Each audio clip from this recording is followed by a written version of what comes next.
तुम्हाला माहिती आहे का, आम्ही अमेरिकेत शार्लेटमध्ये जिथे राहतो तिथे एअरपोर्ट ओव्हरलुक नावाचं एक सुंदर असं ठिकाण आहे। तिथे आपल्याला अगदी जवळून विमानं खाली उतरताना आणि आकाशात उड्डाण घेताना दिसतात, तेही कोणत्याही सिक्युरिटी शिवाय। येस, तुम्ही बरोबर ऐकले। आज ते ठिकाण मला तुम्हाला दाखवायचंय।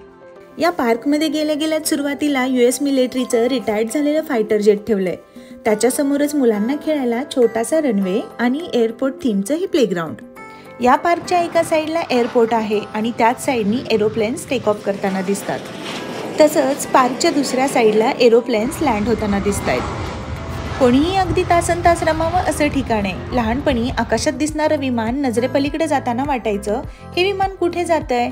आणि आता एका पाठोपाठ एक विमानं लँड होताना प्रश्न पडतो, एवढी विमानं येत आहेत तरी कुठून? म्हणजे इतक्या वर्षानंतर ते कुतूहल अजून तसंच आहे।